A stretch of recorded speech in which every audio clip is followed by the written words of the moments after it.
সুপ্রিয় দর্শক, টিভিএস মার্কেটসে স্বাগতম। অর্থনীতি একটি কঠিন সময়ের মধ্য দিয়ে যাচ্ছে, যেখানে সেভার্সরা একটা টাইট কর্নারের মধ্যে পড়ে গেছেন। একটা সিঙ্গেল ডিজিট রিটার্ন আসছে এফডিআর থেকে, যেখানে মূল্যস্ফীতি তার চেয়ে বাস্তবে কয়েক গুণ বেশি। এই অবস্থা যদি চলতে থাকে দীর্ঘমেয়াদে, আমাদের সঞ্চয় কমে যাবে, আমাদের সম্পদ একসময় কমে যাবে। তো স্বাভাবিকভাবেই বিশ্লেষকরা জোর দিচ্ছেন বিকল্প একটু উচ্চ রিটার্নের জন্য কিছু বিনিয়োগ যাতে আমরা ডাইভার্সিফাই করি। স্টক মার্কেট তার মধ্যে সারা পৃথিবীতেই অন্যতম একটি, যেখানে আবার অনেক ঝুঁকি থাকে, লোকসানের ভয় থাকে, লোকসান হয়ও, লাভও হয়। তো শেয়ার মার্কেটে আমাদের বিনিয়োগ করা উচিত কি উচিত না, এ বিষয়ে কথা বলার জন্য আমরা আজকে আমন্ত্রণ জানিয়েছি একজন সেলিব্রিটি সম্পদ ব্যবস্থাপক মোহাম্মদ ইমরান হাসান। উনি CEO Shanta asset management. Imran ভাই, আপনাকে স্বাগতম। ইমরান ভাই, আপনি আমাদেরকে বলবেন সেভিংস থেকে আমরা এখন কেমন রিটার্ন পাচ্ছি, আর শেয়ার বাজারে যদি আমরা বিনিয়োগ করি সেক্ষেত্রে রিটার্ন পটেনশিয়াল, রিস্ক, বা আমাদের আসলে এক কথায় বিনিয়োগ করা উচিত কিনা শেয়ার বাজারে সাধারণ মানুষ হিসেবে? আচ্ছা, এক কথা যদি বলি, অবশ্যই করা উচিত। এবং যার সারপ্লাস ইনকাম আছে, যার সেভিংস করার সক্ষমতা আছে, আমাদের বেশিরভাগ মানুষ যারা আমাদের দর্শক আজকের প্রোগ্রামে, আমরা ধরে নিতে পারি তাদের সবারই যে কোনো পরিমাণে সেভিংসের স্কোপ আছে এবং সেভিংস আছে। আমি মনে করি আমাদের সেই সাথে প্রত্যেক দর্শকেরই উচিত কিছু হলেও শেয়ার বাজারে বিনিয়োগ করা। এখন এখানে আপনি যে প্রথমে যে জিনিসটা বললেন যে সেভিংস এনাফ কিনা, সেভিংসটা অবশ্যই খুব ভালো একটা জিনিস। এটা আমাদের ছোটোবেলা থেকেই সবসময় এনকারেজ করে আসা হয়েছে, সঞ্চয় করতে, সেভিংস করতে। এটা না অনেক প্রবাদও আছে যে আয় বুঝে ব্যয় করো, হ্যাঁ, cut your coat according to the cloth. তো এটাতে নো ডাউট। আমরা যদি আমাদের মানে ইনকামের থেকে যখন আমরা এক্সপেন্স বেশি করে ফেলি, তখন দেখা যায় আমরা লোন দিচ্ছি বা বিভিন্নভাবে এই টাকাটা শর্ট টার্মে অ্যারেঞ্জ করে ঘাটতিতে পড়ে যাচ্ছি। এবং এটা সবসময় একটা মেন্টাল স্ট্রেস এবং ভালো কিছু নয়। তো আমরা সবসময় বলি যে আমাদের এমার্জেন্সির জন্য, ফিউচারের জন্য একটা টাকা সেভ করতে। এখন সেভিংস বলতে কি, একটা সময় সেভিংস বলতে ছিল যে মানুষজন ঘরের মধ্যেও দেখা যেত টাকা জমিয়ে, বা তারও এক সময় আগে দেখা যেত যেরকম কলসির মধ্যে ইভেন তারা, যারা ওয়েলদি পিপল ছিল, গোল্ড টোল নিয়ে তারা রেখে দিত না, বা এরকম মুদ্রা, স্বর্ণ মুদ্রা বলি বা যাই বলি। এরপরে এখন 80-র দশকের একটা, আমি যেটা তখন অনেক ছোট ছিলাম, যে ইয়েটা দেখেছি, মানুষ ঘরেই অনেক টাকা রাখতো, হ্যাঁ, বা সেটাতে তাদের জাস্ট টাকাটা বা একটা সম্পদ যেটা সেটাকে ওটাকে প্রোটেক্ট করাটা ছিল মেইন, সেফ কিপিং আর কি, হ্যাঁ, বা সিন্ধুকের মধ্যে টাকা রেখে দিচ্ছে। এখান থেকে এখন এই সেভিংসটা এনাফ কিনা, এটাতে যদি আমরা বলি এনাফ না, এই কারণে ইনফ্লেশন বা মুদ্রাস্ফীতির জন্য। আপনি খেয়াল করে দেখেন যে এখন থেকে 20 বছর আগে আমরা যে এই ডেস্টিনেশনে হয়তো রিক্সা ভাড়া ছিল 2 টাকা, 3 টাকা, সেই জায়গায় রিক্সা ভাড়া হচ্ছে 40 টাকা। তবে কথার কথা, কেউ যদি সেই সময় তার 3 টাকা সেভিংস থাকে, এখন কিন্তু সেই 3 টাকা দিয়ে আগে যে রিক্সাতে উঠতে পারবে না। রিক্সাতে উঠলে একটা মিনিমাম ভাড়া হয়ে গেছে 20 টাকা, আর অথচ 3 টাকাতে তখন, এখন যেখানে 40 টাকা ভাড়া, 50 টাকা ভাড়া, সেই ডিস্টেন্সে কাভার করা যেত। একইভাবে আমরা যে কোনো নিত্য পণ্য দ্রব্য, এটা চাল ডাল থেকে শুরু করে যেগুলো আমাদের সবসময় কিনতেই হয়, সেগুলোর দাম আমরা দেখছি প্রতিনিয়ত বেড়ে যাচ্ছে। তত 10 বছর আগের 1 লাখ টাকা আর এখনকার 1 লাখ টাকার আসলে ভ্যালু একই নয়। একটা সময় আমরা মনে করতাম যে কোটিপতি, এই কোটিপতি কথাটা মনে হতো যে খুব মানে বড় কিছু, খুব রেয়ার কিছু, মানে খুবই রিচ, সেরকম কিছু। এখন কিন্তু কোটিপতি হয়ে গেছে যে নাম্বারের দিক থেকে চিন্তা করলে অনেক, এবং কোটিপতিরাও দেখা যাচ্ছে হিমশিম খাচ্ছে তাদের অনেক সময় লাইফস্টাইল মেনটেন করতে। হ্যাঁ, তো এটা সব হচ্ছে ইনফ্লেশনের যে ইম্প্যাক্ট, ইনফ্লেশনের আঘাত বলবো আমরা। তো আমি যদি সেভিংস করি, কিন্তু সেই সেভিংসটা যদি এই ইনফ্লেশনের সাথে গ্রো না করে, যে আমি 20 বছর আগে যে টাকা আমি সেভ করেছি সেটা খুব ভালো একটা অ্যামাউন্ট, কিন্তু 20 বছর পর সেই টাকাটা সেই টাকায় রয়ে গেছে, বা জিনিসপত্রের দাম হয়ে গেছে তার থেকে 5 গুণ। তার মানে আমি এখন আগের থেকে 5 গুণ আরো গরিব হয়ে গিয়েছি, বা আবার কমে গিয়েছে আমার সম্পদ। আমি যদি এখনকার আমার পারচেসিং পাওয়ার চিন্তা করি, আমি তখন যা কিনতে পারতাম ওই টাকাতে, এখন আমি তার 5 ভাগের 1 ভাগ কিনতে পারবো। তার মানে আমি দিন দিন, এবং এটা যতদিন যাবে, যদি ইনফ্লেশন এরকম কন্টিনিউশন থাকে, আমি আরো গরিব হতে থাকবো। আমার সক্ষমতার দিক থেকে, বা টাকার এমন সেফ থাকবে। তো এই জন্য আমি যেটা মানে ব্যাক টু দ্য মানে ইয়োর কোশ্চেন, যে সেভিংস বা সঞ্চয় আসলে যথেষ্ট নয়। আমার এরপরে আসলে আমি সেভিংসের টাকাটাতে কি করব? আসলে আমরা জেনে হোক বা না জেনে হোক, সেভিংসের টাকাতে কিন্তু অনেক আগে থেকেই বিনিয়োগ করা হয়ে থাকে, এবং বিনিয়োগটাই করা উচিত। এখন তখন কোশ্চেন আসলে আমি কোথায় বিনিয়োগ করব? আমাদের খুব কমন একটা টেন্ডেন্সি, যে আমাদের যদি আপনি একটু আগের জেনারেশন বিশেষ করে দেখে থাকেন, বিনিয়োগ বলতে সবাই বুঝতো যখন একটু টাকা পয়সা হয়ে যেত, কমনলি মানুষ ব্যাংকে এফডিআর করতো, সঞ্চয়পত্র কিনতো। আরেকটা কাজ, যাদের আরেকটু টাকা হতো বা অনেকের এদিকে একটু ঝোঁকও থেকে থাকে, জমি কেনা বা রিয়েল এস্টেট ইনভেস্টমেন্ট। একটা আমাদের ধারণা ছিল যে জমির দাম কখনো কমতে পারে না, জমির দাম সবসময় বাড়ে, হ্যাঁ, তো জমি কিনে লস দেয়, জমি কিনতে হবে, এটা একটা বিনিয়োগের মাধ্যম ছিল। এখন এই বিনিয়োগের মাধ্যমগুলা, আমি যেটা মনে করি, এর সাথে শেয়ার বাজারও খুব পপুলার একটা বিনিয়োগ মাধ্যম, এবং সারা বিশ্বে খুবই অনেক পপুলার। যদিও এখানে লাভ লস দুটাই হতে পারে, সেটাতে কোনো ডাউট নাই, কিন্তু কিভাবে এটাতে প্রফিট করা যায়, এটাতে ভালো করা যায়, সেই সুযোগ আছে। এটা যে বিনিয়োগ করবে তাকেও বুঝে শুনে করতে হবে। যেমন জমি কিনলেই যে লাভ হবে এটা অ্যাবসলিউটলি বলা যায় না। অনেকে আমরা জমি কেনার পর দেখেছি 10 সালের পরে জমির দাম অর্ধেকে নেমে আসতেও দেখেছি অনেক জায়গায়। শহরাঞ্চলে। এর আগে কিন্তু কারো ধারণাই ছিল না যে জমির দাম পড়তে পারে, হ্যাঁ, বাট আমরা দেখেছি এরপর অর্ধেকও নেমে আসছে জমির দাম। এছাড়া আরো তো অনেক রিস্ক আছে। সবকিছু ঠিক হওয়ার পরে দেখা যায় কি, জমিটা 20 বছর পর যারা খাস জমি ছিল, হ্যাঁ, জমিটা দেখা যায় দখল রাখা যায়নি, কাগজদের সমস্যা, এবং সে যা কিনেছে তা পুরোটাই লস হয়ে গেছে। এফডিআর করে ব্যাংকে বা এনবিএফআই, অনেক এনবিএফআইকে আমরা ফেল হতে দেখেছি, অনেক ব্যাংকও আমরা আগে ফেল হতে দেখেছি, যেখানে তার মুনাফা তো দূরের কথা, সে তার আসলও পায়নি। তো সেখানে আমি মনে করি যে সব বিনিয়োগে ঝুঁকি আছে, কোনোটাতে ঝুঁকি একটু বেশি, কোনোটাতে ঝুঁকি একটু কম। আমরা যে অন্যান্য যে ইনভেস্টমেন্ট অপশনগুলো আলোচনা করলাম, সঞ্চয়পত্র, জমি, ব্যাংকে এফডিআর, তার থেকে শেয়ার মার্কেটে ঝুঁকিটা তুলনামূলকভাবে বেশি, সেটা নিয়ে কোনো ডাউট নেই। রিটার্ন কেমন? এক্স্যাক্টলি। তো আপনি আবার একদম মানে যেই এটা নিয়ে এরপরে কথা বলতে যাচ্ছিলাম, সেখানে আপনি নিয়ে আসছেন। তো সাধারণত দেখা যায় যেখানে রিটার্ন পটেনশিয়াল বেশি থাকে, সেখানে ঝুঁকিও বেশি থাকে। তো এখানে ঝুঁকি যেহেতু অন্যগুলো থেকে বেশি, তারপরও কেন মানুষ বিনিয়োগ করে? কারণ হচ্ছে রিটার্ন পটেনশিয়ালও হাই। তা আমি যেটা মনে করি যে পুরা বিনিয়োগটা যদি খুব সেফ ইনভেস্টমেন্টে থাকে, লাগে আমি একটা খুব ভালো ব্যাংকে আমি এফডিআর করে রেখে দিয়েছি, 6% ইন্টারেস্ট, রিপোর্টেড ইনফ্লেশন 8%, আমি আসল ইনফ্লেশন অ্যাকচুয়ালি দেখা যাচ্ছে 15% হচ্ছে, তো আমি প্রতি বছর হচ্ছে 15 থেকে 9% করে আমি আরো গরিব হচ্ছি, হ্যাঁ। তো এটা আসলে আমার কাছে মনে হয় খুব একটা ওরকম আমাকে ফিউচারের জন্য হেল্প করার মতো ইনভেস্টমেন্ট না। আমার মনে হয় এই জন্য সবার উচিত কিছু অংশ তার অ্যাসেটের সেখানে একটু, যেখানে হাই রিটার্ন পটেনশিয়াল আছে, এরকম জায়গাতে ইনভেস্ট করা। করছে না কেন? আমাদের এখানে আই থিঙ্ক যে 1 কোটির বেশি মানুষ আছেন যাদের কিছু সঞ্চয় আছে যা বিনিয়োগ করতে পারে। তো আমরা দেখছি প্রতিনিয়ত বিও অ্যাকাউন্টের সংখ্যা কমছে। যে এটা এখন হয়তো 14 লাখের মতো অ্যাক্টিভ বিও অ্যাকাউন্ট আছে যারা আপনার স্টকে ইনভেস্ট করে। তো আপনার অবজারভেশনটা কি? না, এটা খুবই আপনি একটা ভালো প্রশ্ন করেছেন। আসলে না করার পিছনে আমার মনে হচ্ছে কতগুলা পারসেপশন। আপনি দেখেন আমাদের এখন যদি আপনার ওয়ার্ল্ডে যত রিচেস্ট পিপলদের লিস্ট দেওয়া হয়, ওয়ার্ল্ডে, ইন্ডিয়াতে, এশিয়াতে, এদের মধ্যে একটা বড় একটা পোর্শন দেখবেন যে তাদের যে ওয়েলথ ম্যাক্সিমাইজেশন হয়েছে বা জেনারেশন হয়েছে ওভার দ্য ইয়ার্স, একটা বড় একটা জায়গা পোর্শন ছিল শেয়ার মার্কেট ইনভেস্টমেন্ট। সে হয়তো 50 বছর আগে কোকাকোলা শেয়ার কিনে রাখছিল, সেটা হচ্ছে কয়েকশো গুণ হয়ে গেছে, হ্যাঁ। এরকম ভালো ভালো সে কোম্পানিগুলো, যেটা ওই সময়টাতে কেউ চিন্তা করে না এটা এতটা ফ্লরিশ করতে পারে, এত বেশি এক্সপ্যান্ড করতে পারে, এই ধরনের কিছু কোম্পানিতে ইনভেস্ট তারা করার জন্য তখন থেকে 20 বছর 30 বছর পর সেই রিটার্নটা কয়েকশো গুণ হয়ে তারা এখন দেখা যাচ্ছে যে আরো ওয়েলদি পিপল আরো ওয়েলদিয়ার হচ্ছে।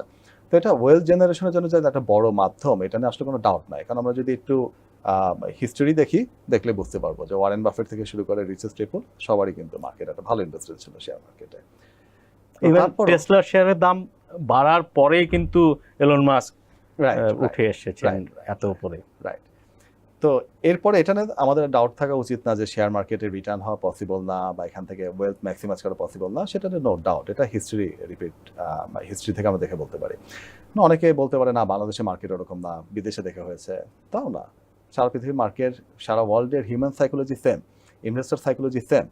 তারা আমাদের থেকে আগে আছে ইন রেগুলেশন, ইন প্র্যাকটিস, এবং আরো লং হিস্ট্রি শেয়ার মার্কেট নিয়ে, অপারেশন, এসব দিক থেকে টেকনোলজিতে আগে আছে, বা নাম্বার অফ লিস্টেড কোম্পানি যেখানে ইনভেস্টমেন্ট অপরচুনিটি বেশি আছে। আর আপনি যদি আগের স্টক মার্কেটে বই পড়েন, লাইক 50 বছর আগের ইভেন ওয়াল স্ট্রিটের কোনো ফান্ড ম্যানেজারের লেখা বই, আপনি দেখবেন এক্সপিরিয়েন্স হচ্ছে একদম বাংলাদেশে এখন সেরকমই। হ্যাঁ, তো এখানে আসলে সাইকোলজি সব কিছু সেম, জাস্ট একটু এখানে ইয়েটা ডিফারেন্সটা একটু আরেকটু ওরা অর্গানাইজড, আরেকটু স্ট্রাকচার। বাট রিটার্ন পোটেনশিয়াল বাংলাদেশে যেরকম আছে সেখানেও আছে। তারপরও না করার পিছনে মেইন যে কারণটা আমার কাছে মনে হয়, কয়েকটা কারণ আসলে। প্রথম কারণ হচ্ছে আমার কাছে মনে হয় যে মানুষের শেয়ার মার্কেটে একটা ভীতি কাজ করে। কারণ শুরুতে আপনি যদি ডিএসসিতে যান অথবা এসিসিতে যান, এটা আমাদের দেশে না, ওয়ার্ল্ডের যে কোনো জায়গাতেই ডিসক্লেমার, সতর্কবাণী লেখা থাকে যে পুঁজিবাজারে বিনিয়োগ ঝুঁকিপূর্ণ, জেনে বুঝে শুনে বিনিয়োগ করুন। হ্যাঁ, এখন জেনে বুঝে বিনিয়োগ করুন সেগুলো আমি তো কিছু এভাবে জানি না, বুঝি না। ঝুঁকিপূর্ণ মানে আমার লসও হতে পারে, তো আমার লস নেওয়ার দরকার কি? আমাদের নর্মালি আমাদের হিউম্যান সাইকোলজি, আমরা চাই যদি বলে যে তোমাকে 100 টাকা রাখলে তুমি বছরে 2 টাকাও পাবা, ভার্সেন 100 টাকা রাখলে তুমি 10 টাকা পেতে পারো, আবার 10 টাকা লসে হতে পারে। সে বলে আমি 2 টাকায় পাই, আমার ওই 10 টাকা লাভ লসের দিকে যাওয়ার দরকার নাই। হ্যাঁ, তো ওই রিস্কটা নর্মালি নিতে চায় না। তো এই ঝুঁকিটা অ্যাভয়েড করা প্লাস এই লস হওয়ার ভয়, এই লস হওয়ার ভয়টা হচ্ছে প্রথম কারণ, ঝুঁকি নিতে চায় না। দ্বিতীয় হচ্ছে শেয়ার বাজার নিয়ে অনেকের মধ্যে একটা ধারণা থাকে যে শেয়ার বাজার মানে হচ্ছে গ্যাম্বলিং, শেয়ার বাজার মানে হচ্ছে লটারির মতো, এবং এখানে বেশিরভাগ সময় আমার লস হওয়ার চান্সটা বেশি থাকে লটারিতে। আমি শুনেছি অমুক এত টাকা লস করেছে, তমুক এত টাকা লস করেছে, পেপারে দেখতেছি আমি এরকম মার্কেটে লস হচ্ছে, তা আমি এই রিস্কের মধ্যে আমার যাওয়ার কী দরকার। তৃতীয়ত হচ্ছে অনেকে মনে করে এখানে বিনিয়োগ করতে বেশ অনেক টাকা দরকার, আমার তো এত টাকা নাই, আমার 20,000 টাকা দিয়ে কী বিনিয়োগ করবো। চতুর্থ হচ্ছে অনেকে মনে করে যে আমি তো এত কিছু জানি না, আমার তো এত সময় নেই এগুলো দেখার, আমি অন্য কাজে খুবই ব্যস্ত থাকি, তো আমি ব্যাংকে টাকা রাখতেছি, সঞ্চয়পত্র কিনতেছি, স্টেট ফরওয়ার্ড রাখলাম, শেষ, ঝামেলা শেষ, তো আমি এত কিছু জেনে বুঝে আমার সময় কোথায়। তো এইগুলো আমার কাছে মনে হয় যে মেজর রিজন, যেই কারণে আমাদের এখানে বেশিরভাগ মানুষজন বিনিয়োগ করতে চায় না। আপনি কি মনে করেন যে আসলে এই পারসেপশনগুলো কতটা ঠিক, বা পারসেপশনগুলো আমার মনে হয় যে এখানে আসলে অনেক কিছুতেই অনেক গ্যাপ রয়ে গেছে, এবং গ্যাপ থাকাটা স্বাভাবিক, তারা তো এটা এক্সপ্লোর করার সুযোগ পায়নি, ওইভাবে আমরা অ্যাওয়ারনেসও করা হয়নি অনেক সময়। তো আমি যদি এগুলো বলি, প্রথমত যে অনেকে যারা বলে যে টাকার দরকার হয় অনেক, আমার এত টাকা নাই। অনেকে মনে করে যে শেয়ার বাজারে বিনিয়োগ করতে হলে আমার 10 লাখ 20 লাখ টাকা নিয়ে আসতে হবে, বা কমপক্ষে 1 লাখ টাকা নিয়ে শুরু করতে হবে। Not actually. আমাদের এখন কোনো লট নাই, আপনি চাইলে একটা কোম্পানির একটা শেয়ারও কিনতে পারেন। অনেক শেয়ার আছে এখন 10 টাকা 20 টাকা দাম এরকম। তো আপনি যদি চান আপনি 500 টাকা দিয়েও ইনভেস্টমেন্ট শুরু করতে পারেন, 1000 টাকা দিয়ে শুরু করতে পারেন। আমি জানি ওটা মিনিংফুল আর কোনো ইনভেস্টমেন্ট হবে না, বাট ওটা জাস্ট একটা স্টার্ট। প্লাস এখন অনেক মিউচুয়াল ফান্ড আছে, ওপেন এন্ড মিউচুয়াল ফান্ড, যেখানে আপনার এসআইপি বলা হয়, যাতে মান্থলি ডিপিএস এর মতো করে মান্থলি একটা ছোট্ট অ্যামাউন্ট, লাইক 1000 টাকা করে মান্থলি এখানে জমা দিব 3 বছরের জন্য, তারা ইনভেস্ট করবে আমার জন্য, সেইভাবে ইনভেস্ট করার সুযোগ আছে, নিজেও সরাসরি করার সুযোগ আছে। তো টাকা আসলে আপনার যদি 5,000 টাকা থাকে, আমি মনে করি সেটা দিয়েও শুরু করতে পারে, এবং করে বরঞ্চ সেটা ভালো ছোট দিয়ে শুরু করলে। সে ছোট দিয়ে শুরু করে সে দেখলো, বুঝলো, আস্তে আস্তে করে জানলো, একবারে সে বড় ক্যাপিটাল তার রিস্কের মধ্যে নিল না। আর বাকি যে পয়েন্টগুলো ছিল যে এখানে তো অনেক রিস্ক থাকে, লস হতে পারে, ডেফিনেটলি রিস্ক থাকে, লস হতে পারে। তো আমি এই জন্য যেটা বলি যে এটা লসটা মিনিমাইজ করা যায় দুইটা ভাবে। একটা হচ্ছে তার যদি সময় থাকে, আগ্রহ থাকে, সেটা নিয়ে স্টাডি করতে পারে, অনেক বই আছে, এখন গুগল থেকে অনেক কিছু জানা যায়। তার পরিচিত কোনো ফান্ড ম্যানেজার বা মার্কেটের ভালো যাদেরকে তার মনে হয় যে তার হেল্প করতে পারবে, তার থেকে সাজেশন নিতে পারে। ইনভেস্টমেন্ট এডুকেশন প্রোগ্রামগুলো এখন অনেক Right. জোরদার হয়েছে দেশে। রাইট। তো এই প্রোগ্রামগুলোতে অ্যাটেন্ড করতে পারে, কোনো ওয়ার্কশপে অ্যাটেন্ড করতে পারে। আর ইভেন ফার্স্ট ইনভেস্টমেন্টটাকে সেটা ট্রেনিংয়ের পার্টও মনে করতে পারে। আমি 5,000 টাকা ইনভেস্ট করলাম, আমি ধরলাম আমার পুরো টাকায় লস হয়ে গেল, আর আমার এখান থেকে লার্নিংটা আমি চাই। এই লার্নিংটা তাকে ফিউচারে এই 5,000 টাকার লার্নিং হয়তো বা তাকে 50 লাখ টাকা আর্ন করতে হেল্প করবে। তা আমি মনে করি এইভাবে শুরু করার জন্য তাকে এইভাবে সে নলেজ অ্যাকোয়ার করে করতে পারে, অথবা সে যদি মনে করে আমার নলেজ অ্যাকোয়ার করার মতো এরকম আগ্রহ বা ইন্টারেস্ট নাই, অথবা সময় নাই, তখন সে কোনো প্রফেশনাল ফান্ড ম্যানেজারের কাছে বলতে পারে তুমি আমার ফান্ডটা ম্যানেজ করো, দেন আমি রিটার্নটা দেখে আমি পরে আরও টাকা বাড়াবো বা কমাবো। ইভেন সে 2জন ফান্ড ম্যানেজারের কাছে দিতে পারে, যে কে ভালো ফান্ড ম্যানেজার আমি শিওর না, 2জনের কাছে দিয়ে রাখি, দেখি কে কেমন রিটার্ন দেয়। তো ফান্ড ম্যানেজারের ট্র্যাক রেকর্ড দেখে এরকম করে ভালো ওপেন এন্ড ফান্ডে অথবা কোনো মার্চেন্ট ব্যাংকের ডিসক্রিপশনারি অ্যাকাউন্টের মাধ্যমে বিনিয়োগ করা যায়। আর আরেকটা যে কমন ইয়ে থাকে, আমি যেটা বললাম, যেটা তো গ্যাম্বলিং, এখানে তো আমার কিছু করার থাকে না। শেয়ার মার্কেট গ্যাম্বলিং, এটা ডিপেন্ড করতেছে আসলে কোনো পার্টিকুলার ইনভেস্টারের উপরে। এটা কখনো মানে এটা নট লাইক আমি ক্যাসিনোতে যে গ্যাম্বলিং সেরকম গ্যাম্বলিং না, যেটা পুরো লাকের উপরে, আমার এখানে কোনো কন্ট্রোল নাই। এখানে আপনার খুব ভালো লেভেলের কন্ট্রোল আছে। যখন কন্ট্রোল একদমই থাকে না, আমি পুরো লাকের উপর ডিপেন্ডেন্ট হয়, তখন এটাকে বলা হয় গ্যাম্বলিং। শেয়ার মার্কেটও গ্যাম্বলিং হবে যখন কেউ কোনো কিছু না জেনে, যেখানে আমার 400টার মতো লিস্টেড কোম্পানি আছে, আমি লটারি করে একটা কোম্পানির নাম উঠালাম, সেটাতে আমি বিনিয়োগ করে ফেললাম, আমার কোনো আইডিয়া নাই, মার্কেট নিয়েও কোনো নলেজ নাই, কোম্পানি নিয়েও কোনো নলেজ নাই, আমি জাস্ট ইনভেস্ট করলাম লটারি করে। অথবা আমি একটা নাম দেখে পছন্দ হলো, যেটা ভালো কোম্পানির নাম শুনে ইনভেস্ট করে ফেললাম। অথবা আমি আমার কোনো শুনে রাইট, অথবা আমি কোনো ভাইকে ফোন দিয়ে, সে শেয়ার মার্কেটে আছে, সে একজন ট্রেডার, তাকে বলো কি কেনা যায়, সে বলে এটা কেন, বাড়বে বাড়বে, কিনে ফেললাম। তখন এটা গ্যাম্বলিং। কিন্তু আমি যখন এটা জেনে বুঝে আমার একটা পারসেপশন, আমার একটা প্রেডিকশন, এটা নিয়ে আমি যখন ইনভেস্ট করব, হ্যাঁ আমার প্রেডিকশন রং হতে পারে, আমি করলে যে আমার টাকা রিটার্ন ভালো আসবে এটা আমি গ্যারান্টেড না, আর আমি যখন এটা জেনে বুঝে করব, তখন আমি যেটা হচ্ছে একটা ক্যালকুলেটিভ রিস্ক নিচ্ছি, আমি একটা করে রিস্ক নিচ্ছি, এবং আমার তখন টার্গেট থাকবে এটা নেওয়ার পর আমার লস হতেও পারে, হলে আমাকে আবার অ্যানালাইসিস করা যে লস কেন হলো, আমার কি ভুল ছিল, কি কারণে হলো। এরকম করে আমি যখন এটা এই লার্নিংটা আমার চলবে, আমার লস হলে আমি দুইটা জিনিস করতে পারি। একটা বলতে পারি যে মার্কেটের দোষ, বাংলাদেশে এগুলো কিছু কাজ করে না, বাংলাদেশের শেয়ার মার্কেট ভালো না, হ্যাঁ অমুক ট্রেডার ভালো না, সে ভুল করছে, আমি জাস্ট এটা এক্সটার্নাল কোনো কিছু দোষ দিয়ে দিতে পারি। আরেকটা বলতে পারি আমি একটু দেখি তো এখানে কোন জায়গায় ভুলটা হয়েছে, আমার কী কারণে এটা হলো না। তো এটা যখন সে চিন্তা করবে, সেলফ রিয়ালাইজেশনটা তার মধ্যে আসবে, আবার সে ইনভেস্ট করবে। এরকম ভুল হতে হতে সে কিন্তু কন্টিনিউয়াসলি ভুল একসময় আর করবে না। হ্যাঁ, একটা সময় যেটা হবে, শুরুতে হয়তো তার হবে যে 10টা সে ডিসিশন নিচ্ছে, এর মধ্যে 8টা ভুল হবে, 2টা রাইট হবে। তার টার্গেট থাকবে আমার এই রাইট হওয়ার পার্সেন্টেজটা বাড়ায় নিয়ে আসা, যে আমি থার্ড ইয়ারে দেখা যাবে যে তার 10টা ইয়ের মধ্যে 7টা রাইট হচ্ছে। যখন তার 5টার বেশি রাইট হওয়া শুরু করবে, তখনই দেখা যাবে হাই চান্স যে সে অলরেডি তখন টাকা বানানো শুরু করেছে ইন জেনারেল। হ্যাঁ, তো এটাকে আমি যদি খুব সিম্পলি বলি, এটা হচ্ছে আপনার ক্রিকেট খেলার মতো। ক্রিকেট খেলাতে একজন খুব টপ প্লেয়ার, সেও কিন্তু হতে পারে যে একটা ম্যাচে সে 0 রানে ফার্স্ট বলে আউট হয়ে গেল। সেখানে আমি হয়তো বা কোনোদিন ব্যাটও ধরি না, আমি যে নামলাম হঠাৎ করে আমার ব্যাটে লেগে গেল, আমার 1 রান হয়ে গেল বা হয়ে গেল, আমি তখন কিন্তু বলবো না যে আমি তার থেকে বেটার প্লেয়ার ওই ম্যাচের মধ্যে, হ্যাঁ, বা ওভারঅল বেটার প্লেয়ার। মানুষও বলবে না।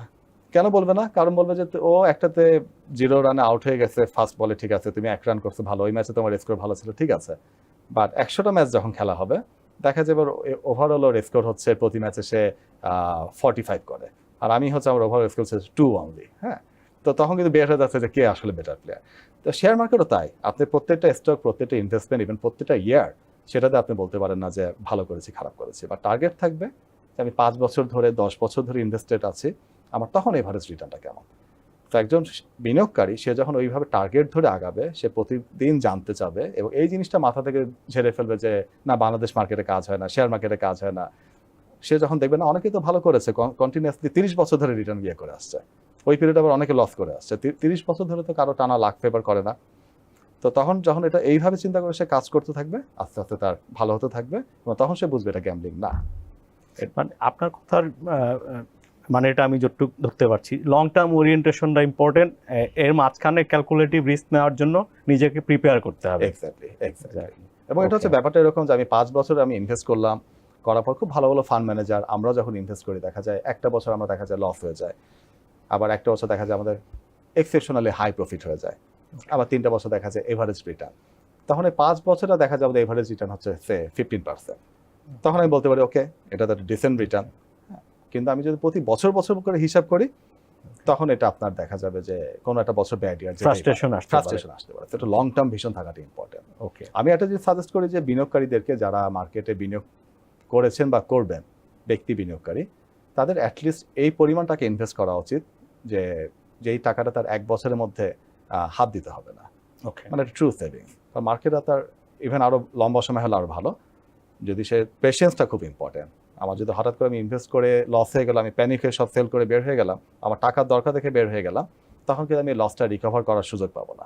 প্রাইস, কোন প্রাইসে কেনা উচিত, কোন প্রাইসে কেনা উচিত না, বা এই বিষয়গুলো অবশ্যই শেখার আছে। আরেকটা ইম্পর্টেন্ট ফ্যাক্টর হচ্ছে টাইম, যে আপনি যদি আমাদেরকে একটু সহজ করে বলেন যে ঠিক কোন সময় শেয়ার কেনা উচিত, যে কখন এটা সঠিক সময়। আমরা মোস্টলি যে জিনিসটা বলি যে আমি কেন বললাম, যেমন 2010 সালে প্রচুর ফ্রেশ ইনভেস্টর আসছিলেন মার্কেটে, যে একটা হার্ডিং এফেক্ট, এবং সবাই খুব এত ওভার প্রাইস শেয়ার কিনেছেন যে শেষ প্রায় 1 দশক পার হয়ে যাওয়ার পরে, বিশেষ করে যারা উইক শেয়ারগুলো কিনেছিলেন তারা এখনো হয়তো রিকভার করতে পারেননি। না, এটা খুব ভালো কথা বলছে। মানে আপনি যে জিনিসটা মিন করতেছে যে মার্কেটে অনেক বাবল ক্রিয়েট হয়, আবার ডিপ্রেস মার্কেটে হয়, দুটাই হয়। তো একদম বাবলের মধ্যে যখন কেনা হয় এরপর ক্রাশ হলে দেখা যায় এটা রিকভার হতে অনেক বছর লেগে যায়। 2010 সালের অনেক শেয়ারের প্রাইস এখনো 12 বছর পরে সেই লেভেলে আসে না। কিছু কমন হ্যাঁ। Safeguard against Right. This problem. তো কমনলি আমরা যেটা করি, আমরা যেটা বিলিভ করি বা বেশিরভাগ ফান্ড ম্যানেজাররা করে থাকে যে মার্কেট যদি র্যালি হয়, মার্কেটের যদি আউটলুকটা ভালো থাকে, যে মার্কেট ওভারঅল ভালো থাকবে। মার্কেট বলতে আমরা নর্মালি ব্রড ইন্ডেক্সটাকে বোঝাই। ডিএসসিতে যেরকম ডিএসসি এক্স ইন্ডেক্সটা সব শেয়ারগুলোকে রিপ্রেজেন্ট করতেছে। তো মার্কেট যদি সামনে ভালো হয় তখন সবগুলা স্টকও কম বেশি রিটার্ন হবে, কোনোটাই বেশি হবে কোনোটা একটু কম হবে, মোস্টলি রিটার্ন হবে আর কি। আর মার্কেট যদি খুব ডিপ্রেস থাকে তখন ভালো কোম্পানির শেয়ারের দামও দেখা যায় পড়তে থাকে। তা আমরা নর্মালি যখন মার্কেটের আমাদের আশা থাকে যে মার্কেট ভালো হবে তখন ইনভেস্টমেন্টটা করা উচিত। এখন এখান থেকে কোশ্চেন আসে মার্কেট ভালো হবে আমি কি করে বুঝবো, যেটাতে আপনার ফার্স্ট অরিজিনাল কোশ্চেনটা যে কখন ইনভেস্ট করা উচিত। মার্কেট ভালো হবে কি করে বুঝবো, এটার জন্য আসলে খুব এক কথায় বললে আসলে এটাতে একদম এক্স্যাক্টলি বোঝা কোনো ওয়ে নাই। এটা খুব আনফর্চুনেট হলো, মানে এটা আমার কাছে মনে হয় যে বিটার ট্রুথ বা রিয়ালিটি। ইভেন আপনার মানে বড় বড় ফান্ড ম্যানেজাররাও এই ধরনের কথা বলে আসছে। আমি এটা নিয়ে একটু পরে একটা আপনাকে স্টোরি বলবো। বাট যেটা করতে পারি আমরা বেস্ট গেসটা করতে পারি। বেস্ট গেসটা আসলে যেটা করা হয় মার্কেটকে নিয়ে খুব কমনলি আমরা যেটা দেখা দরকার, এটাও অনেক ফার্দার স্টাডি দরকার। আমি খুব সংক্ষেপে যদি বলি যে আমরা ম্যাক্রো ইকোনমি কী অবস্থা, হ্যাঁ এখানে আমাদের জিডিপি গ্রোথ, ইনফ্লেশন, পার capital income, foreign currency reserve, হ্যাঁ এক্সপোর্ট ইম্পোর্টে বা কারেন্ট অ্যাকাউন্ট ব্যালেন্সের কোন ডিরেকশনে যাচ্ছে, এক কথায় ইকোনমি কীভাবে গ্রো করছে, এবং সেই তুলনায় আমাদের শেয়ার মার্কেট কতটা এক্সপেন্সিভ বা চিপ। শেয়ার মার্কেটের একটা পি আছে, এখন মার্কেট পিটা আমাদের কত কম্পেয়ার টু নেইবারিং কান্ট্রিগুলোতে কীরকম, একই রকম গ্রোথ আছে যে কান্ট্রিগুলোতে কীরকম, ফরেন ইনভেস্টমেন্ট আরও আসার চান্স আছে না চলে যাওয়ার চান্স আছে, ইন্টারেস্ট রেট কীরকম, এটা খুবই ইম্পর্টেন্ট যে অল্টারনেটিভ যে ইনভেস্টমেন্টগুলো আছে সেটার তুলনায় শেয়ার মার্কেট লুক্রেটিভ কিনা।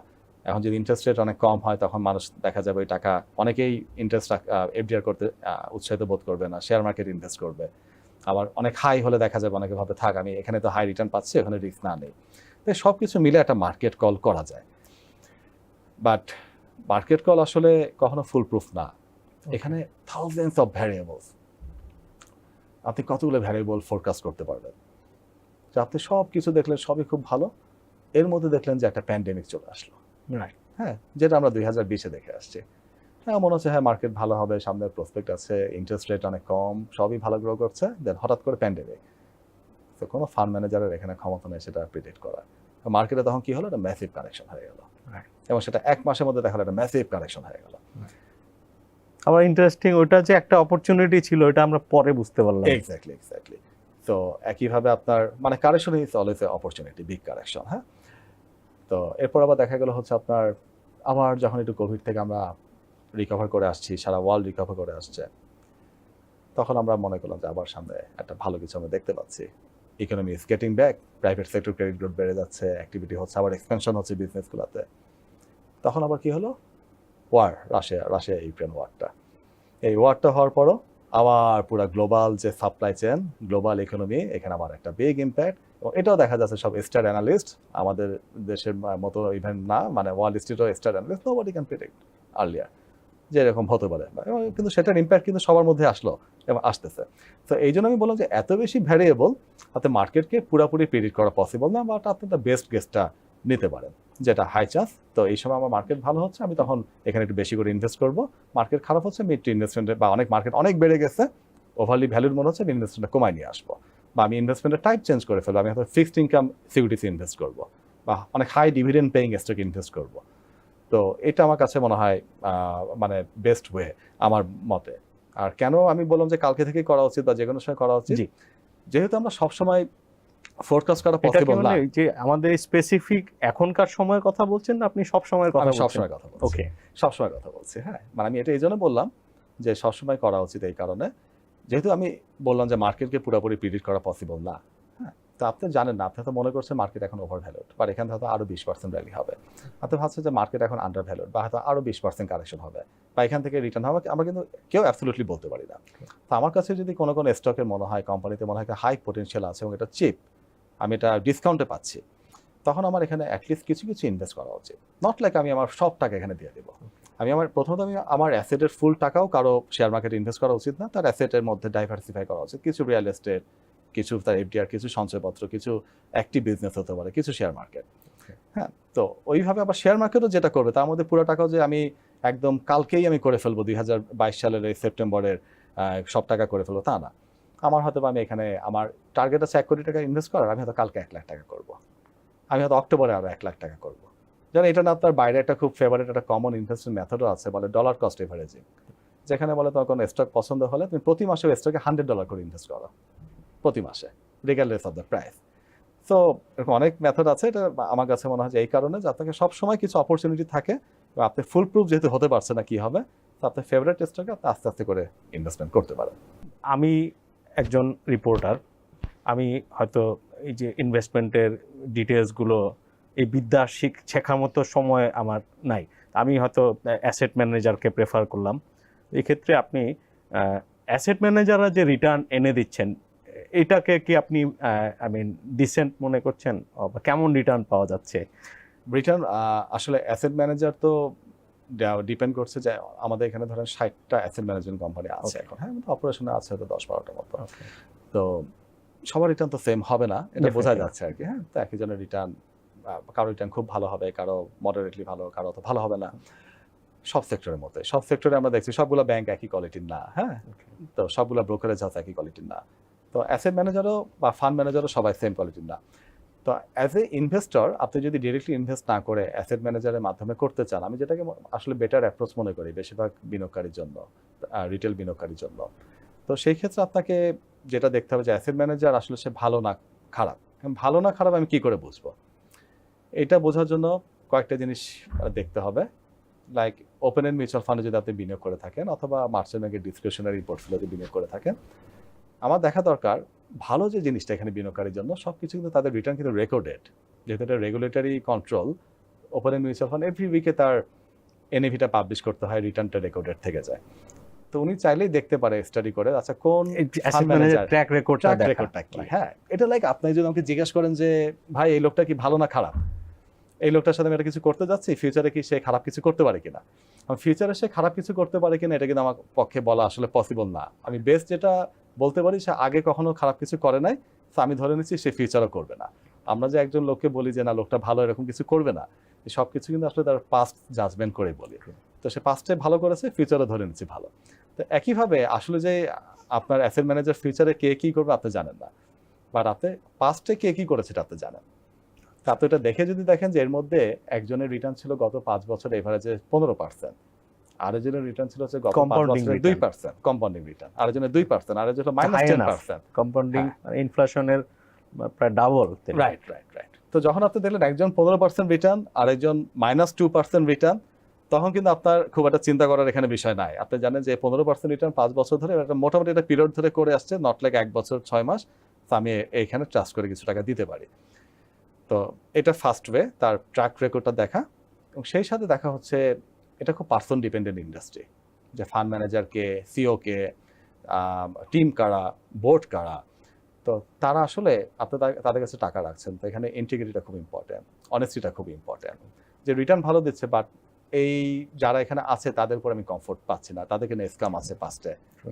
তো ইন্টিগ্রিটি এবং তার পারফরমেন্স, রিটার্ন, এই দুইটা জিনিস যদি একটু খেয়াল করা হয়, টেস্ট স্টাডি করা হয়, তারপর সে সেখানে আমার মনে হয় টাকা দিয়ে দিতে পারে। আচ্ছা, আর আমি বিনিয়োগের খুঁটিনাটি শিখে নিজে বিনিয়োগ করতে চাই, আপনি আমাদেরকে কিছু পরামর্শ দেবেন যে কিভাবে আমি লসটা মিনিমাইজ করবো এবং একটা ডিসেন্ট রিটার্নের জন্য ইনভেস্ট করতে পারি। আচ্ছা, লস মিনিমাইজের জন্য অনেক রকম টুল আসলে ইউজ করা হয়। হ্যাঁ, এখানে অনেক কিছু আছে, আপনার টুলটা একটার সাথে একটা কনফ্লিক্টিং মনে হয়। হ্যাঁ, ওকে, আমি একটু বলে নিই, মানে এগুলো আসলে অনেক লং ডিসকাশন, এখানে এত অল্প সময়ের মধ্যে করা সম্ভব না। না, নিশ্চয়ই আমরা পরবর্তীতে এক একটা বিষয়ের উপর আলাদা আলাদা পর্ব করব। জি, তো ফান্ড ম্যানেজার, এক একজন ফান্ড ম্যানেজারের স্টাইল এক রকম থাকে। একটা খুব ফেমাস বই আছে যে স্টক মার্কেট উইজার্ড, 4টা ভলিউমের। হ্যাঁ, তো আপনি এই বইটা পড়লে দেখবেন যে এখানে অনেক হান্ড্রেডস অফ টপ ফান্ড ম্যানেজারদের ইন্টারভিউ আছে অ্যাক্রস দ্য ওয়ার্ল্ড, যে কার কীরকম ইনভেস্টমেন্ট স্টাইল ছিল।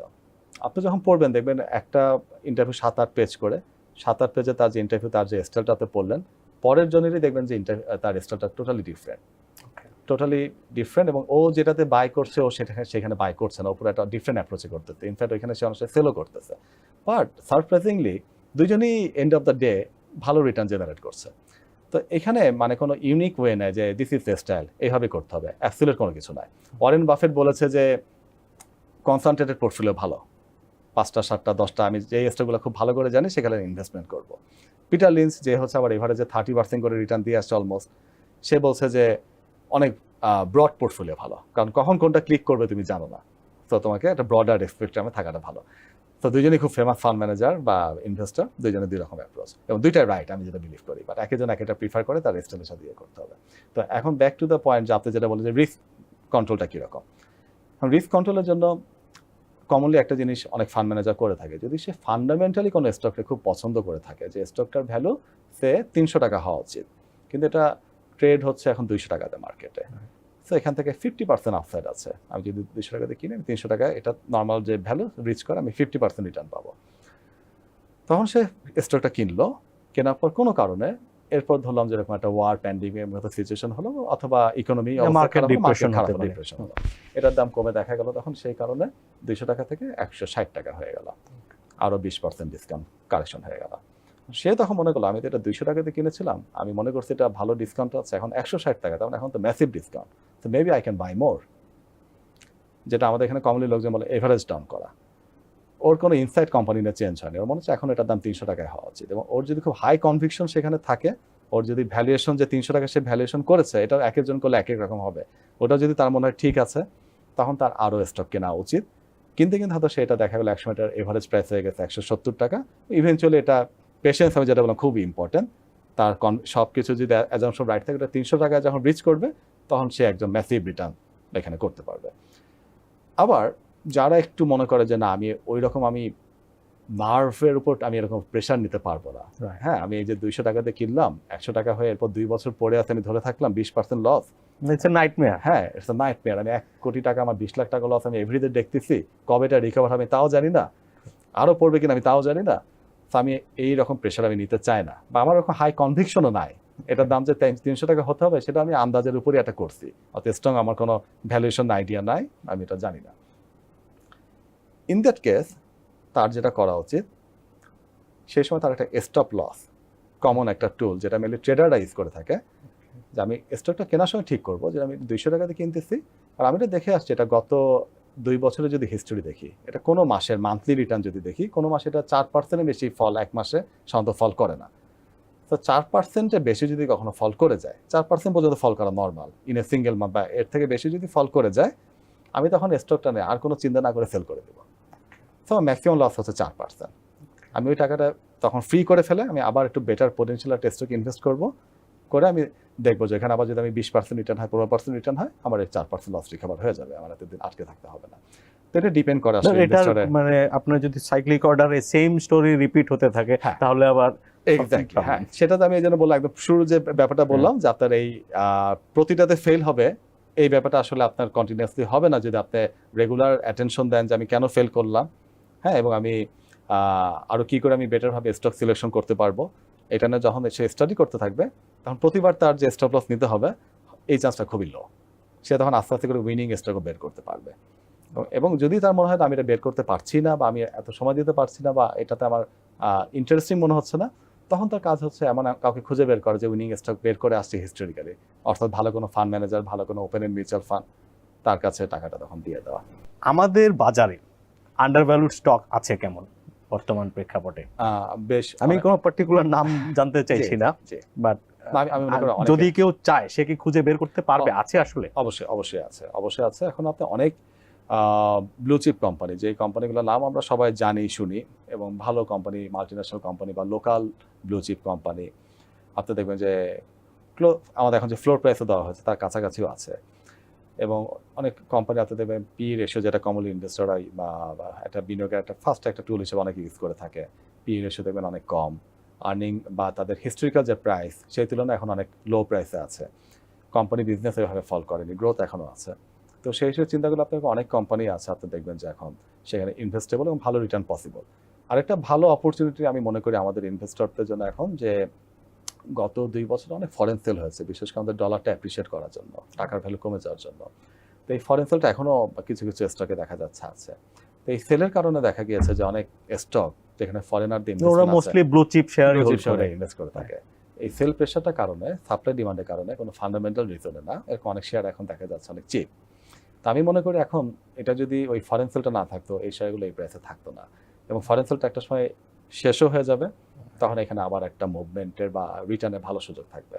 তো এই ধরনের ইনভেস্ট করে তো যারা অত রিস্ক নিতে চায় না বা ভালো কোম্পানিতে ইনভেস্ট করে রাখতে চায় লম্বা সময়ের জন্য, আমি মনে করি এটা রাইট টাইম। এরকম অনেক আন্ডার ভ্যালুড স্টক এখন আছে, তারা কিনতে পারবে। শেয়ার মার্কেটে একদম করা যাবে না এই ধরনের কয়েকটা সাবধানতার কথা আপনি যদি বলেন। একদম প্রথম সাবধানতা হচ্ছে ইমোশনকে দূরে রাখা। ওকে। সবচেয়ে কমন যে মিস্টেক আমরাও করি অনেক সময়, কন্ট্রোল অংশ থাকে না, সেটা হচ্ছে আমাদের ফিয়ার, গ্রিড, তারপর হচ্ছে আমরা এই দুটাই মেইন জিনিস। ফিয়ার গ্রিড এর কারণে আমরা দেখা যায় অনেক ইনভেস্টমেন্ট অপরচুনিটি সবাই মিস করে ফেলে।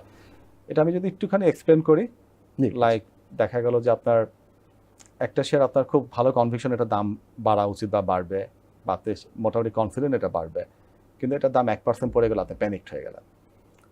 হ্যাঁ, বা এটা এরকম 4-5% পড়ে গেলে আপনি প্যানিকড হয়ে গেলেন। এরপর যখন আবার দাম উঠে আসতেছে, আপনার এখন এই যে প্যানিকটা আপনি তখন একটা হতে পারে আপনি এটার চান্স আছে আবার উঠে আসার, বা আপনি বুঝতেছেন উঠে আসবে, বা আপনি তখন লজিক্যাল মাইন্ড আপনার কাজ করলো না, আপনি প্যানিকটাই সেল করে দিলেন, আপনি বারবার লস নিচ্ছেন প্যানিকটাই সেল করে দিচ্ছেন। অথবা ইভেন দাম বাড়তেছে যখন, আপনি দেখবেন, খেয়াল করে দেখবেন যারা বিনিয়োগ করে থাকেন অনেকেই অনেক শেয়ারে ইনভেস্ট করেছেন যেটা হয়তো বা সে হোল্ড করে থাকলে এখন 100% রিটার্ন হয়ে যেত, দাম ডবল হয়ে গেছে, কিন্তু সে হয়তো রিটার্ন নিয়েছে মাত্র 5%। হ্যাঁ, ওইখানেও তার হচ্ছে প্যানিক কাজ করতেছে। 5% রিটার্ন হওয়ার পরে সে ভাবতেছে যে অনেক রিটার্ন হয়ে গেছে, যদি আবার পড়ে যায়, যদি আমার কস্ট প্রাইসের নিচে চলে আসে, আমি আর কস্ট প্রাইসের নিচে এই শেয়ারটা দেখতে চাই না, সে ভয় তখন সেল করে দিল, কিন্তু এটা আরও অনেক হাই রিটার্ন দিত। তো এই হাই রিটার্নটা কিন্তু সে ক্যাপচার করতে পারছে না।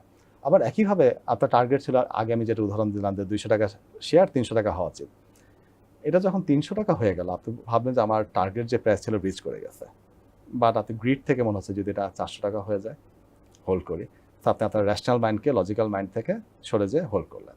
পরে দেখা হলো এটা হলো না, বা আপনি কোনো ডিসিপ্লিন এক কথা থাকলো না। ডিসিপ্লিন না থাকলে তখন আপনি যেটা হবে, ইমোশনের উপর বেস করে যখন ইনভেস্টমেন্ট করবেন, তখন এটা আসলে গ্যাম্বলিংয়ের মতোই হয়ে যাবে।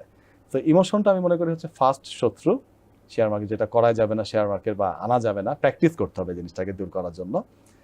ডিসিপ্লিন একটা আমাদের সবার একটা ট্রেডিং বা ইনভেস্টমেন্টের একটা, সেটা যেই লেভেলেরই হোক, একটা গাইডলাইন তৈরি করা উচিত। আমরা কিন্তু এটা একটা কমন মিস্টেক, আমরা জানি না আমরা কীভাবে করবো। আমরা কখনো ট্রেডারের মতো করে ইনভেস্ট করতেছি, কখনো ইনভেস্টরের মতো করে করতেছি, একবার আমরা এক এক রকম থিওরি ফলো করতেছি, আমাদের নির্দিষ্ট কোনো স্টাইল ডেভেলপ করছি না। তো সেটা যেই স্টাডি হোক, সেটা ভুলও হোক, একটা কিছুতে শুরু করতে হবে, দেন এটাকে রিফাইন করতে হবে যে এটা আমার স্টাডি, আমি এরকম হলে আমি ইনভেস্টমেন্ট করবো। তৃতীয়ত হচ্ছে আমাদের বেশিরভাগ বিনিয়োগকারী, তারা কিন্তু ট্র্যাক রেকর্ড রাখে না নিজের। সে জানে না যে আমি গত মাসে কীরকম রিটার্ন ছিল, তার আগের মাসে কেমন ছিল, আমি কতটা লাভ করেছি, কতটা লস করেছি। তো এই ট্র্যাক রেকর্ড রাখাটা খুবই ইম্পর্টেন্ট। মানে আমি কাজ করতেছি, বাট আমি রেজাল্ট জানতেছি না কীরকম। আর রেজাল্ট যদি না জানি, আমি তো বুঝবো না আমি ভালো করতেছি না খারাপ করতেছি। আমাকে আগে বুঝতে হবে যে ভালো করছি না খারাপ করছি।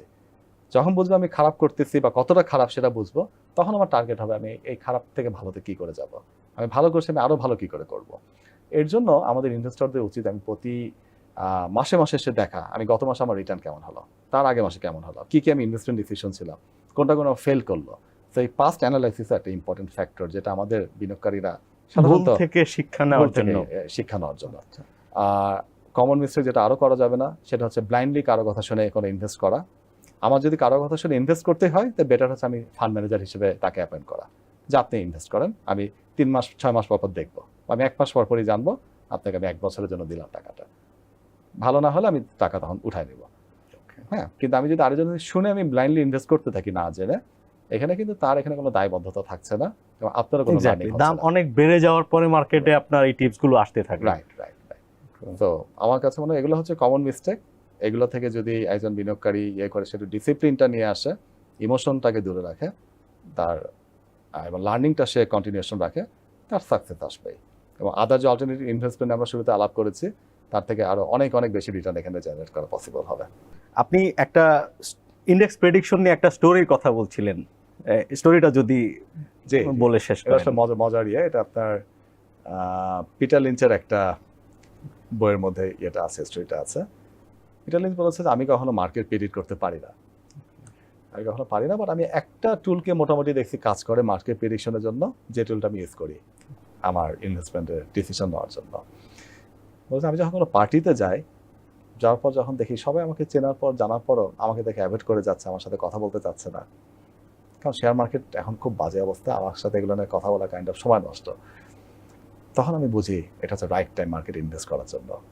এটা হচ্ছে প্রথম কেস, যখন আমার এখন হেভিলি ইনভেস্ট করতে হবে মার্কেটে। সেকেন্ড, আমি যখন দেখি আমি যাচ্ছি কোনো পার্টিতে, লোকজন আমার কাছে একটু জিজ্ঞাসা করতেছে যে মার্কেটের কি অবস্থা, মার্কেটে তো আসলে ভালো হবে না, একটু একটু হয়েছে ভালো, তারপরে কিছু শেয়ারটা কেনা টেনা যায় কিনা, হ্যাঁ, বা কি মনে হয় আপনার, একটু টুকটাক কথা বলতেছে, আর খুব একটা আমাকে পাত্তা দিচ্ছে না। শেয়ার মার্কেটের লোক জানা পড়ে, তখন বুঝি এখনো মার্কেটে ইনভেস্ট করা যায়। এরপর আমি একটা সময় আবার যখন পার্টিতে গেলে দেখি যে মানুষজন খুব এক্সাইটেড, সবাই খালি শেয়ার মার্কেট নিয়ে কথা বলতেছে। আমাকে দেখলেই সবাই জিজ্ঞাসা করতেছে যে কি কেনা যায়। আমি এখানে হচ্ছে সেন্টার অফ দ্য অ্যাট্রাকশন কোনো পার্টিতে গেলে আমাকে ঘিরে 10-15 জন থাকে, সবাই আমার কাছে টিপস জানতে চায়। আমি তখন খুব একটা ভাবের মধ্যে থাকি। তখন আমি বুঝি যে মার্কেটে এখনো ইনভেস্ট করা যায়, বাট খুব কশাসলি, খুব কেয়ারফুল থাকতে হবে।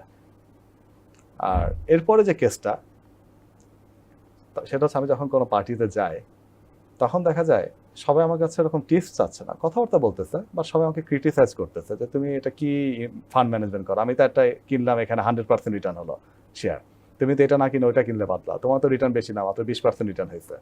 হ্যাঁ, এবং আমাকে তখন সবাই টিপস দেয়, তোমার আসলে এইভাবে ফান্ড ম্যানেজ করা উচিত, তোমার আসলে এই অ্যাপ্রোচটা ঠিক হয় নাই। এইগুলো যখন বলা শুরু করে, তখন বুঝি যে আমার কালকে সব শেয়ার সেল করে দিতে হবে। তো এই পুরো গল্পটার আসলে আপনার মানে যেটা আমি যদি সামারি বলি বা লেসন যেটা বলি, লেসনটা হচ্ছে যখন সবাই খুব ডিপ্রেস থাকে, মানে মার্কেট খুবই খারাপ, মার্কেট খুব খারাপ মানে কি, মার্কেট চিপ, ওই যখন মার্কেট চিপ থাকে তখন আপনার ইনভেস্টমেন্টটা করা উচিত। এবং সবাই যখন একই সাথে খুব বেশি এক্সাইটেড, সবাই ইনভেস্টেড এবং সবাই অনেক টাকা মনে করছে যে তারা বানিয়েছে এবং যেই শেয়ার কিনতেছে সেটাই লাভ হচ্ছে, তার মানে মার্কেট একটা বাবলের মধ্যে চলে আসছে, তখন খুব কষাস হওয়া উচিত, তখন ইনভেস্টমেন্টটা কম করা উচিত। এটা একটা জেনারেল গাইডলাইন আর কি। অনেক ধন্যবাদ প্রিয় দর্শক, আজকে চমৎকার অনেকগুলো পয়েন্ট এবং ইনসাইট পেলাম আমরা ইমরান ভাইয়ের কাছ থেকে। আপনাদেরকে ধন্যবাদ। পরবর্তী পর্ব দেখার আমন্ত্রণ জানিয়ে